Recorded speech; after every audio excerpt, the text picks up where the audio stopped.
Deep in the mist-covered woods near the quiet town of Duskhaven, an old legend lay buried, quite literally. For centuries, the townspeople spoke in hushed tones about a creature older than the forest itself. A winged beast with eyes like burning coals trapped beneath the earth by the blood rites of ancient hunters. The warnings were etched in faded stone, tucked away in a crumbling crypt sealed with iron chains. But teenagers don't fear old stories. One summer evening, 5 teenagers, curious, bored, and hunting for a thrill, wandered too far into the forgotten hills. Armed with flashlights and bravado, they stumbled upon a half-buried structure choked by roots and vines. Graffiti covered the stone, and one dared to pry open the rusted lock, sealing the entrance. They laughed, unaware they were cracking open a prison. A foul gust of wind burst from the crypt. The temperature dropped. The forest silence dot inside the dark chamber. Glowing red eyes flickered to life. The creature, taller than any man, its wings, stretching nearly 12 feet, rose slowly. Skin like charred leather, long claws twitching, and those eyes 2 burning suns of hate. It had been sleeping, dreaming of vengeance. And now it was awake. The teenagers fled, screaming. The beast followed, soaring above the treetops. It vanished into the night like a phantom with purpose. Duskhaven awoke to news of strange happenings. Cattle mutilated, forest trails drenched in thick, tar-like fluid, trees torn from their roots as if flung by giants. Then the real horror began. People went missing. The teens who opened the tomb were the first to vanish, one by one. Their bodies were never found, only their clothes, shredded, dangling from high branches like grim ornaments. Panic gripped the town. Police were clueless. Parents locked their doors.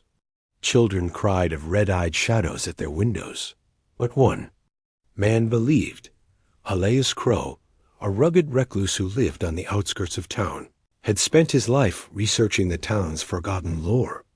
A former soldier turned folklore hunter, he had once read of the Varnock, an ancient sky demon punished by the early settlers for raining fire from the skies and drinking blood under red moons.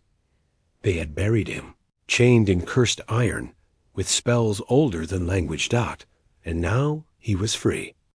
Elias had seen horrors in his time, but the Varnock chilled him to his core. He gathered his tools, silver-bladed weapons, a pouch of sacred ash, vials of holy water, and an ancient book of rites bound in stitched animal hide.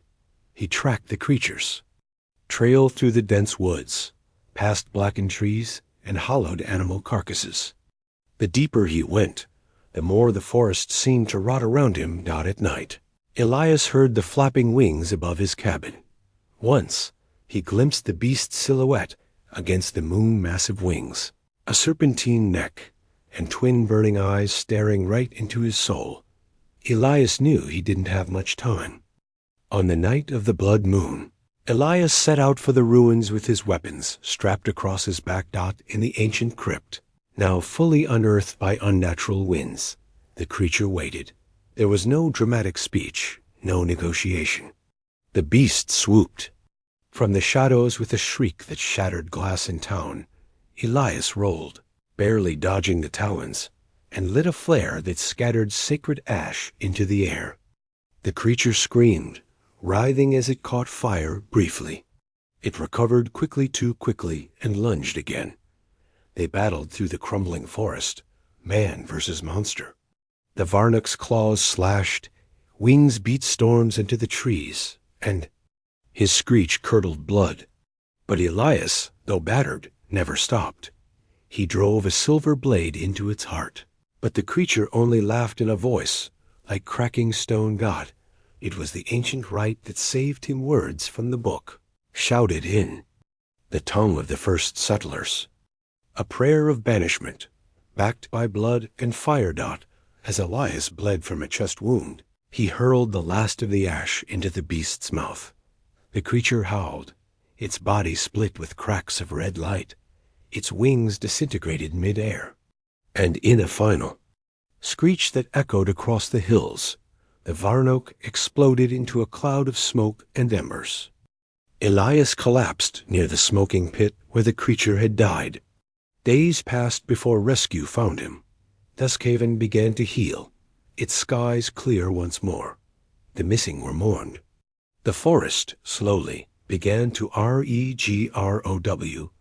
No one ever found the creatures. Remains. Elias never sought fame. He returned to his cabin, keeping one crimson feather wrapped in cloth, a reminder that ancient evils sleep lightly. And should the crypt ever be opened again, someone must be ready.